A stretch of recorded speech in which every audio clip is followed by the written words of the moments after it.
acéfalo. Bom, já é outra história. Bom, a gente está mais do que britânico, né? Porque a palestra está para 3 horas. Né? Não, 2h30 era a chegada, palestra às 3. Assim que eu marquei. Mas, já que o pessoal está aqui, vamos lá. Eu vou passar para o lugar. Hélio, por favor.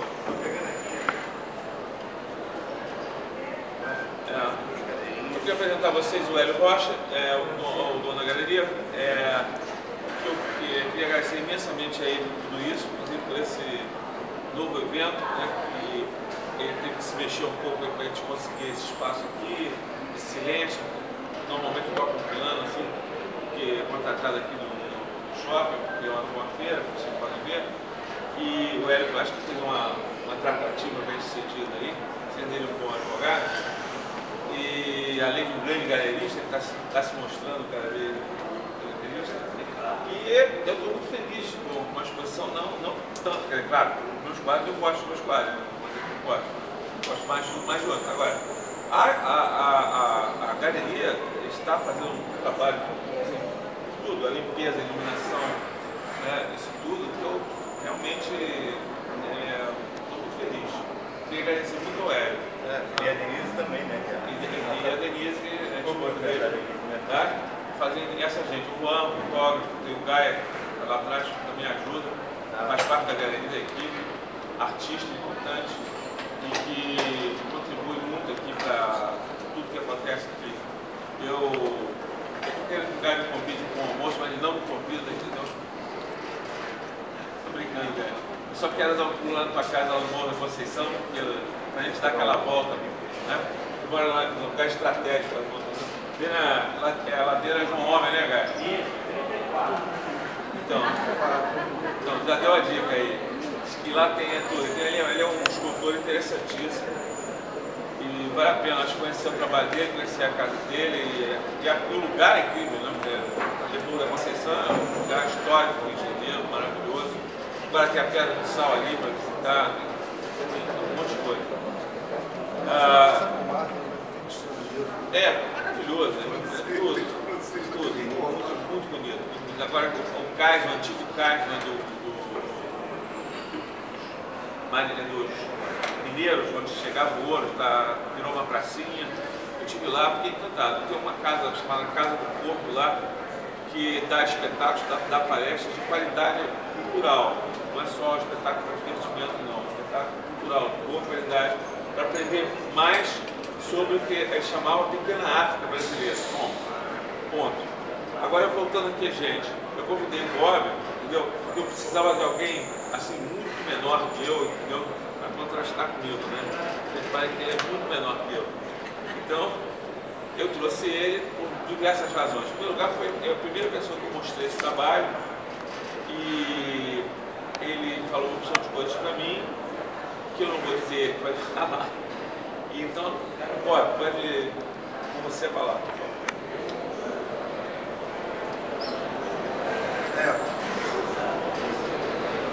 Eu queria também falar da galeria, assim, rapidamente, né? Já falar isso, como você já falou um pouquinho.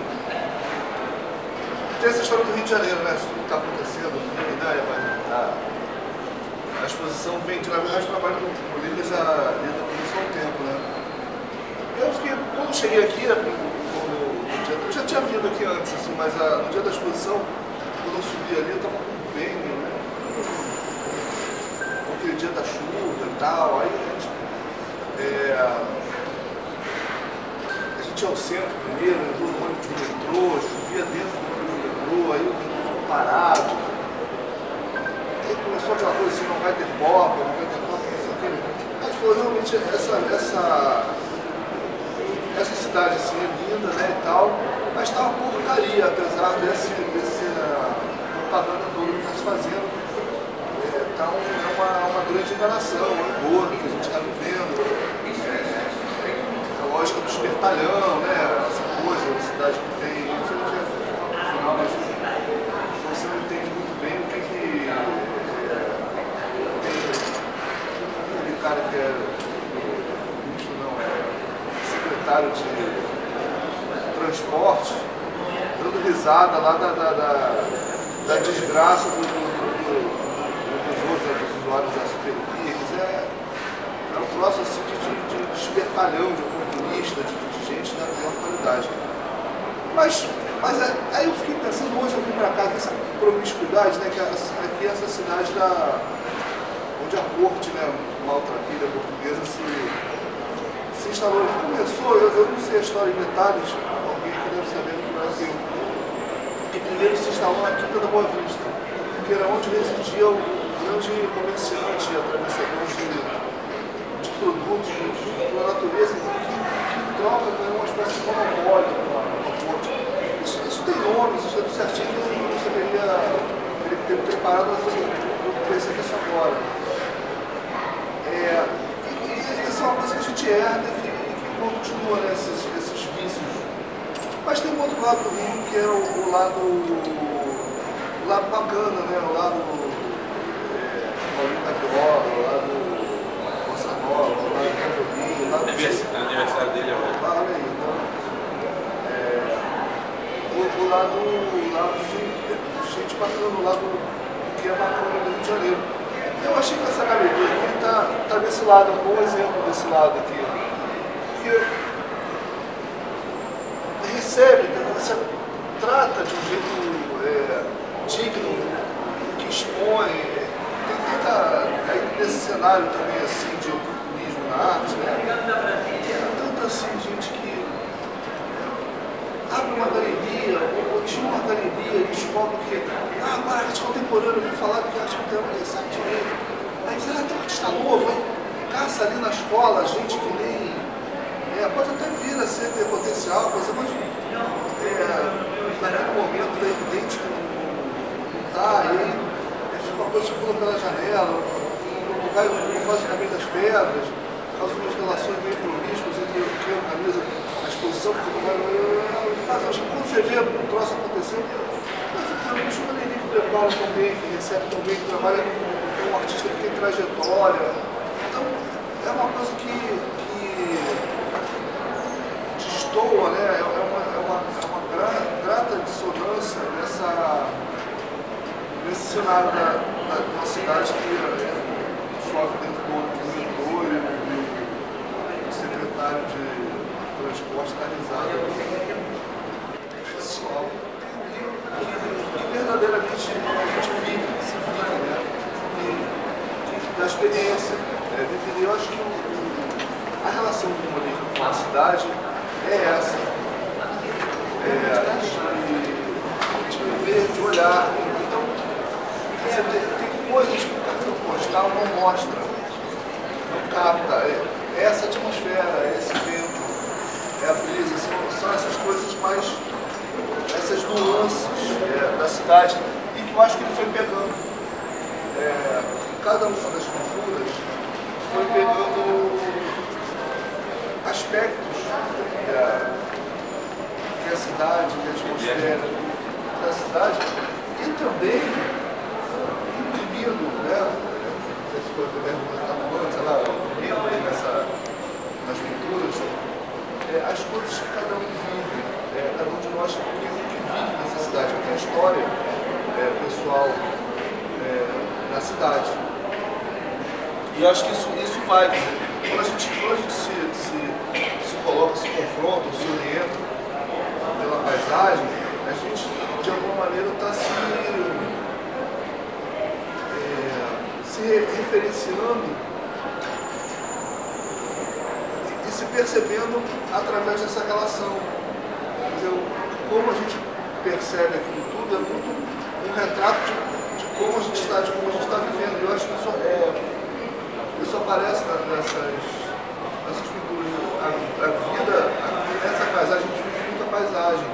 Então não é uma experiência de paisagem que está toda só numa descrição, uma aventura pictórica, que é uma grande aventura pictórica, plástica e tal, mas não se resume a isso. É a grande experiência pessoal, de vida, de experiência de viver num lugar que tem essa paisagem. A gente um pouco personagem desse cenário. E eu acho que essas culturas aqui trazem muito do que o Mônica viveu ultimamente. Só para mim? Bom, no release que eu dei para a assessoria de imprensa, eu acho que só saiu uma frasezinha minha, que eu comecei a dizer assim, eu sou tamoio, né? Dizendo isso, exatamente, né? Fazendo esse gancho que ele está falando, né? Dizendo assim, bom, eu sou daqui, eu vivo aqui. Quer dizer, e é engraçado que essa é a memória afetiva de quem vive aqui. É engraçado essa história de chamar a memória, porque a memória da depressão é uma coisa que já passou, que você não está mais lá, não é? Mas não, a gente está o tempo todo vivendo um tempo ao mesmo tempo, cronológico e não cronológico, né? Sobretudo o artista, né? Que é um tempo que vai para o sonho. E esse sonho se confunde com a realidade constantemente. Para o artista é muito difícil, né, decidir claramente assim, o que é sonho e realidade. Eu acho que o artista que começa a ter muita clareza sobre isso, eu acho que eu começo a ter uma força para fazer contabilidade. A gente já tentou a administração de empresa e tal, por aí. Então, sabe aquela história? Vivo sonhando, né? Então, é isso aí mesmo. Então, nós, cariocas, nós temos muito, né, para, vamos dizer assim, combustível para sonho. É isso que eu quero dizer. Né? E esse combustível para sonho é que me faz fazer esse tipo de coisa. Né? Junto com a minha vivência, com a minha interesse dentro desse mundo. Né? Então, ao pintar a moldura, né, na realidade eu estou pintando o que eu sinto lá dentro. Né? Eu podia dizer, bom, eu vou pintar, estou dentro, quer dizer, os barrão que eu dei no cara na esquina, que eu discuti com ele ali, tá entendendo? Que o Rio está ficando muito grosseiro, muito bruto, muito agressivo, entendeu? E os lugares estão difíceis, e as coisas estão caras e tal, eu poder colocar aí muito dinheiro, fazer essas coisas que a mídia diária ela faz, não precisa eu fazer isso. Eu acho que não me cabe, eu não me sinto à vontade colocando o Rio dessa forma. Né? Quer dizer, e colocando dessa forma também, eu não estou querendo dizer absolutamente, né, que não há nada, porque por trás dessa dissipação que está aí, que é um estado gasoso, né, da paisagem, né, para o bom entendedor, sabe que isso está se deflagrando. Né? Isso é um momento de estresse, toda a paisagem se desfazendo. Tem hora que você vai estar se rasgando, se vocês olharem bem, entendeu? Mas tem que ter olho para ver, né? E tem que interpretar metaforicamente, senão não é arte, senão não é poesia, não é? Não é discurso político. Né? Discurso político eu posso fazer agora, se quiser, né? Mas não ali não é o lugar para isso. Né?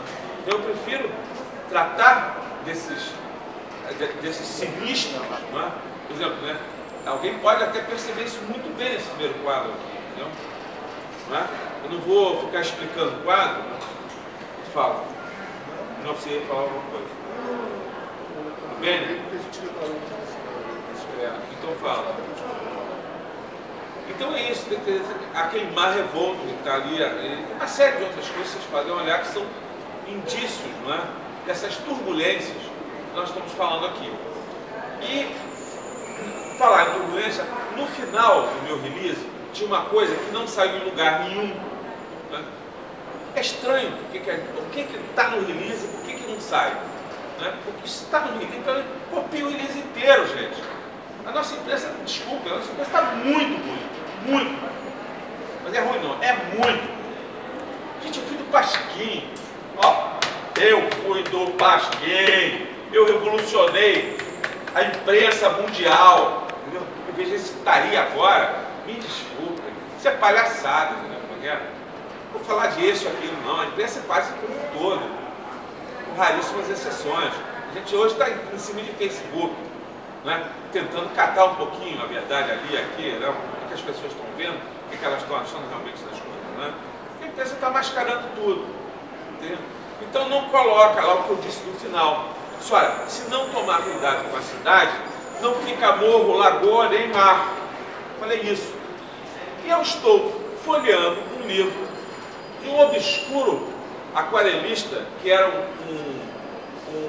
na verdade, um professor de modelagem da Escola de Arte de São Paulo, chamado Felisberto Ranzini. Quem é que conhece Felisberto Ranzini aqui? Levanta o dedo. Alguém conhece Felisberto Ranzini? Pois bem, o Felisberto Ranzini, ele foi contratado pela família, pelos Genli, mas duas famílias cariocas importantíssimas que bancaram um livro de aquarelas dessa idade que eu tenho aqui, eu não trouxe, porque está se desmantelando. Ele foi editado em 1945. As aquarelas rodadas em rotogravura, talvez ninguém se lembre do que é rotogravura. É antes do offset. E eles conseguiam até fazer umas impressões interessantes. E a visão dele era milhões de vezes mais fantasiosa, se é que a minha é fantasiosa, a dele era realmente uma coisa, sabe, pintar aqueles flamboyantes de uma maneira assim absurda, né? E a gente achar graça, né? Então, sabe, como dizer assim, coitado do Paulista, chegou aqui, tomou uma cachaça, viajou, né? Muito bem. E o livro tem um prefácio de outra figura que não existe mais esse tipo de homem, não só na cultura brasileira, é muito difícil encontrar na cultura mundial, que é o Afrânio Peixoto. Afrânio Peixoto falava que eu soube 17 ou 18 dialetos, assim, dos mais exóticos que vocês podem falar, e 30 e tantas línguas. Né? Ele dava aula na escola magna, na aula de medicina, aula magna, medicina, engenharia, geologia, enfim, em toda a área, entendeu? De ciências humanas e ciências exatas. Ele era matemático também. Então, está lá um capítulo dele, onde ele começa falando e vai até o final, mostrando. Primeiro, contaram-se 365 ilhas. Mentira, contando até as pedras são 111. Aí depois ele vai dando a altura. O Pão de Açúcar, aproximadamente 400 metros, é 390 e poucos metros. Corcovado, 704. Pedra da Gávea, 845. Eu estou aproximando, né? Não tenho tudo de cabeça não. Mas ele foi dando dois irmãos, só tem um pouquinho mais alto. Até chegar ao Pico da Tijuca, 1020 metros. Isso mesmo de cabeça, 1020 metros. E aí ele começa a falar das ilhas que já em 1945 deixaram de ser ilhas. Sapucaia, Ilha de Villegagnon, passaram a ser istmos ou cabos. Né? E dos morros, né, que foram já sido extintos, como o da fundação da cidade, né, o Morro do Castelo, né, e outros morros. E ele começa assim, e os nossos administradores já estão com o olho do Morro da Conceição, o Morro do Santo Antônio, e vão destruir. E ele disse, e vão continuar destruindo, até essa terra se tornar uma terra igual às outras. Plana e sem nada, sem lagoa, sem montanha, sem nada. Isso ele escreve em 1945. Eu estou falando uma coisa muito grave, entendeu? É muito grave, isso não é baixar graça não, entendeu? Esse cara era um gênio, ele viu os indícios da coisa. E como tá, não vai ficar nada mesmo não. E eu disse isso no meu e-mail, e não saiu. A assessoria de imprensa não deu isso em lugar nenhum. Eu estou pé da vida, entendeu, por isso. Porque eu não sou só um cara para pintar quadro bonitinho, não. Eu tenho doutorado em urbanismo. Eu subi todas essas favelas do Rio de Janeiro. Fiz milhares de trabalhos aí, em lugares com problemas, durante muitos anos da minha vida. Eu tenho o Catupi inteiro desenhado, rua por rua, ovo por ovo de botequim. Tá? Rosas e azuis, certo? Os pagodes do Morro do Macaco, Vila Isabel, Mangueira, joguei capoeira em jongo lá na Serrinha, fiz Acari, depois daquele massacre, fui lá, fiz lá o trabalho junto com eles. Então, eu participei de muita coisa brava aqui dentro, conheço isso aqui, entendeu? E posso dizer a vocês que sou pintor, entendeu? Porque acho que talvez fazendo isso seja a melhor maneira de dar o meu recado. Talvez eu sendo o técnico que eu fui, eu não teria alcançado assim, as pessoas, não teria passado os meus recados Porque eu acho que os artistas não podem se esquecer de uma coisa. Eles podem ser poetas, eles podem ser viajandões, devem ser, né? Essa coisa toda. Mas eles não podem se esquecer que eles são mensageiros, são anjos. São anjos. Entre um tempo, um espaço, que não é este aqui, não é? E este. Eles vêm com as suas asas, entendeu? E trazem as mensagens. Agora, como todo anjo, ele não traz em forma de telegrama, ele traz em forma de poema, entendeu? Então, aqui eu estou sendo menos poema, né? Aqui eu estou mais telegrama, entendeu? Estou dando toque. Então eu queria falar, terminando a minha fala, agora pelo menos, nesse sentido. Este encontro, né, foi um lado positivo do que foi de ruim aquela chuva na estreia. Porque se tivesse acontecido a estreia, tivéssemos o número de pessoas que a gente esperava aqui, provavelmente eu não teria feito esse encontro. E provavelmente eu não teria tido a oportunidade de exercer esse outro meu lado, não é? O lado de guerreiro, o lado de carioca que briga pela cidade, o lado de técnico, de arquiteto, entendeu? Essa coisa toda, e que não está sepultado nem aposentado, né? Porque eu acho que quem se aposenta no sentido de parar, melhor entrar, vai para o São João Batista lá, se enfia no buraco, entendeu? E acaba. Então é o momento onde as pessoas estão começando a se sentir mais felizes e estão fazendo o que querem, e estão produzindo imensamente, né? E isso nunca aconteceu, as pessoas morriam de tédio, né? Então nós, os nossos tempos modernos, temos o seu lado positivo também, e que é esse: nós, a partir de 60, 70 anos, podemos continuar a produzir e bem, não é? Antigamente só porque o Monet produziu sem fulano, não, todos podem, né? Então é isso, é o meu recado para vocês todos, tá batendo o coração? Bate coração, bate coração, né? Aquela musiquinha, é bem Consuelo que canta isso, né? Quem? Elba. Não, mas tem uma música, Bate Coração. Elba Ramalho. Elba Ramalho, que é boa. Elba Ramalho, boa música. Bom, se você quer completar, senão eu passo a palavra um pouco. Vou tomar água com a boca sequinha. Mas voltando para cá, assim, dito isso tudo,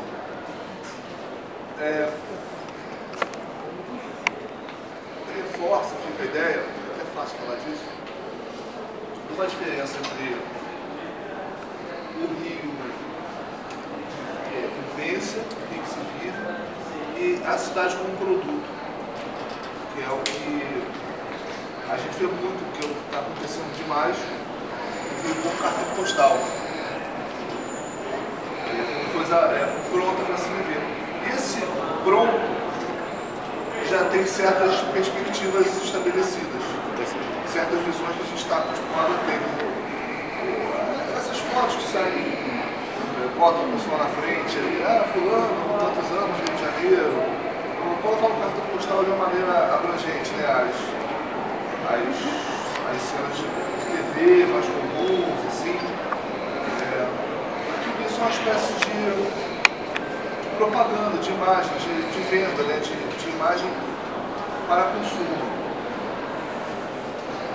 Em oposição a isso, tem, como a Liga trouxe nesse discurso todo, a vivência, o comprometimento, o interesse, o pensamento sobre a cidade. E certamente a obra dele sai disso, é um ponto a ponto. Isso aqui não é um rio. Eu até naquela época eu falei para ele, não é um rio para. É um rio para iniciados, não é um rio para iniciantes. É um rio de uma intensidade e de uma profundidade de visão. É como quem se afoga, né? Quem chega ali na praia acha muito bonito. Vou pular no mar e sai sai na cestinha do helicóptero, né? Não é para essa, para chegar e achar-se só na superficialidade da imagem. está longe de ser isso. E uma coisa que eu notei logo na primeira vez, eu acho, que vi esses trabalhos, alguns, né, outros nem estavam prontos ainda, eu acho, é que tem uma perspectiva muito interessante aqui, que é diferente dessa na qual a gente é acostumado a ver e acostumado a ter o Rio, daquela que nos apresentam, né, o Rio, o que apresentam para outras pessoas. Porque tem uma coisa que é distante, parece. Alguém já andou de barco, assim, já foi, sei lá, até as Carradas. Sabe quando você vê a cidade diferente, você reordena, você tem o entendimento da paisagem, está aqui, aí você fala, como é que isso está atrás daquilo? Como é que esse povo passou na frente, estava lá, eu vim passando, ele saiu daqui, foi para lá. E aí você se recoloca.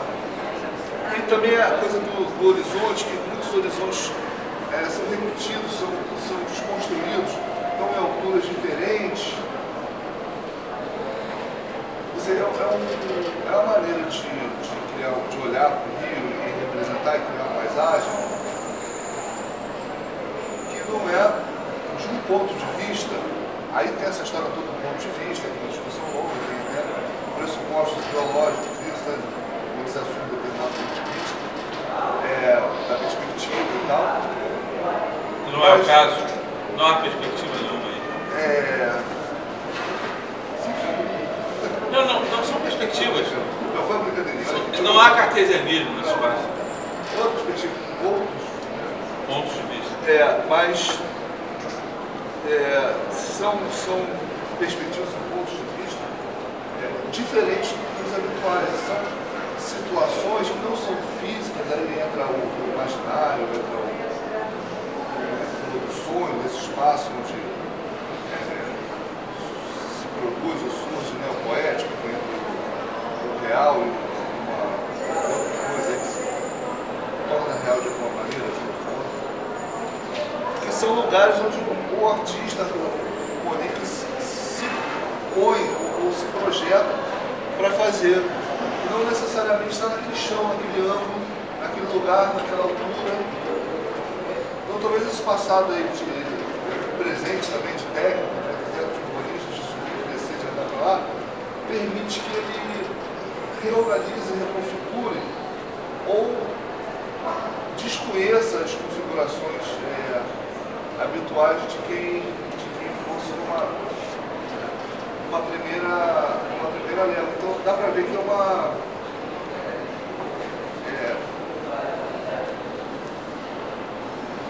cultura feita a partir de uma realidade um pouco mais estendida, em dois sentidos. Uma de muita vivência, anos e experiências pessoais, boas e difíceis, e o outro no sentido estendido de não ser presa aos limites físicos da onde a gente pode se colocar. Daqui eu vejo isso, aquilo, de certa forma, não, são camadas, são tempos, são lâminas e mais lâminas colocados. Daí que vem essa ideia de uma atmosfera que está nisso tudo, que está nessa superposição de lâminas, de experiências, de vivências, essa brisa, esse vento é um sopro, né? São os sopros disso. Eu acho que esses quadros estão impregnados desses sopros, dessas diferentes temperaturas, quando a gente respira isso aqui, a gente respira nessa cidade, nessa paisagem, a gente sente principalmente sente a diferença de umidade, de pressão, de temperatura, de direção do vento. Essa troca nossa com esses ventos, com essas mudanças, é que aparecem muito aí. Acho um trabalho muito carregado. Porque a meteorologia no Rio afeta o comportamento dos cariocas de uma maneira atroz. A gente sabe muito bem, eu estava conversando com um motorista de táxi sobre essas coisas, né? E ele dizendo que o Rio, quando faz sol, vira, segundo ele, né, a palavra, vira uma debutante. Achei um espetáculo. Essa ideia virou uma debutante. Entendeu? E o rio, quando faz chuva, esconde tudo. O rio esconde tudo. Ele esconde o mar, ele esconde tudo. A gente não consegue ver mais nada. Entendeu? E no rio, quando a gente não vê mais nada, melhor ir para São Paulo. O raciocínio dele é fantástico. Melhor ir para São Paulo, porque a gente não vê nada mesmo. Entendeu? Então aí tem que fazer encher a cara de cachaça, como ele falou. Né? Então essa questão que ele colocou dos véus, né, que o rio, né, vai velando e desvelando, é uma questão também análoga à questão da pintura. Fazer pictórico, para quem sabe um pouco de pintura, sabe que vem da superposição de camadas. Né? E no velamento ao desvelamento, por contradição, contraponto, né? Você revela ao velar, né?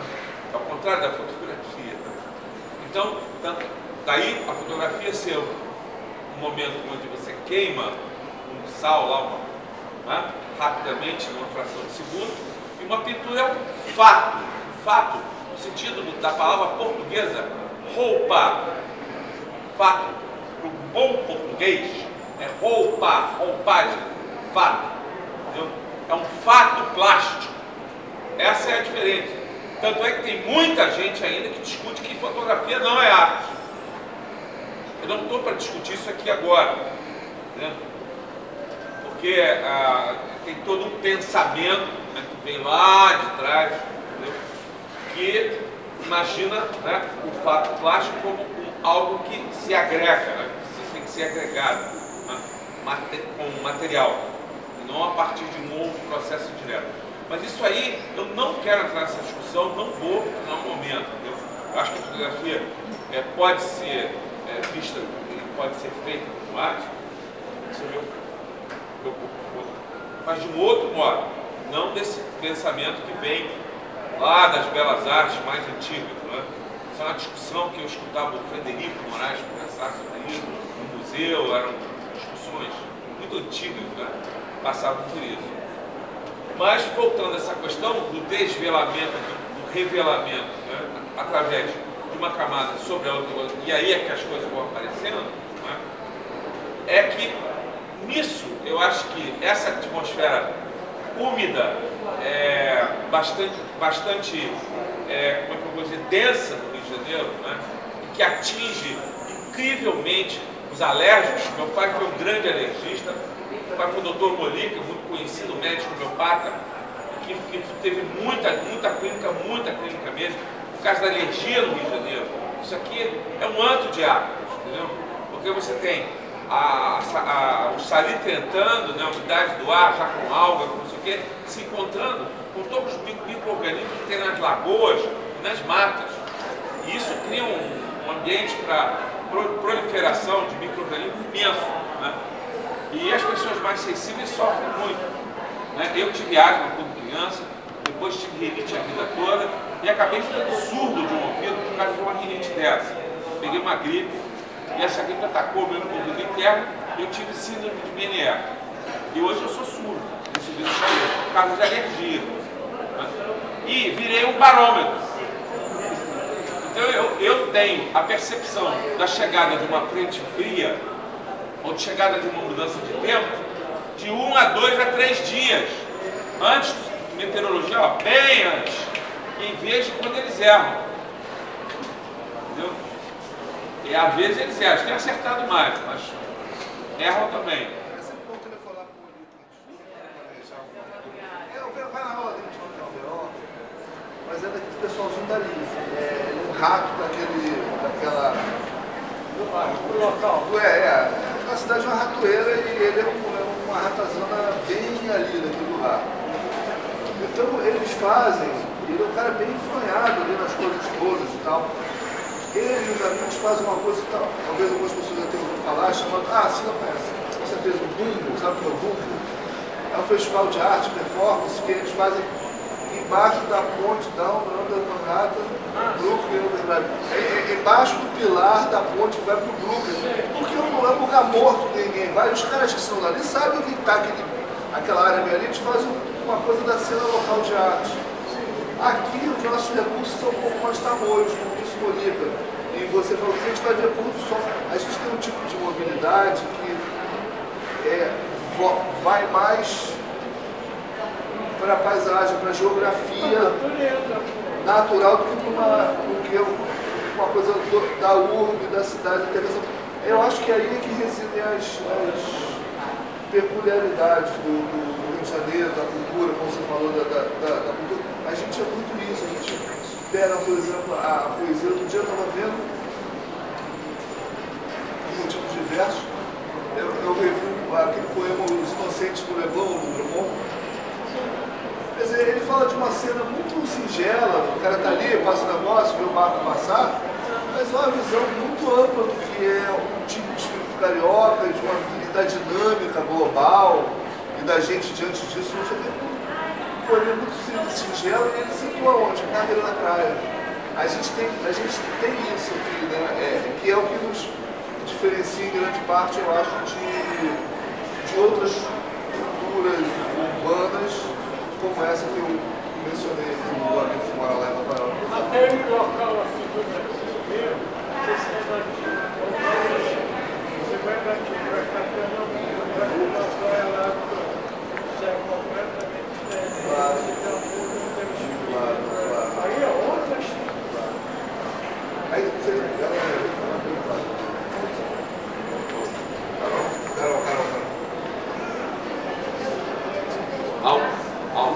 Porque o tema Rio de Janeiro, a paisagem do Rio de Janeiro, é um tema que já é muito conhecido, já foi muito visto, né? E até por você em séries antigas, né? Mas você consegue ter um diferencial que não cai naquela coisa tipo, eu já vi, né? É um trabalho que é sempre atual, né? Eu quero saber como é que você trata isso, né? Dentro de um tema aqui,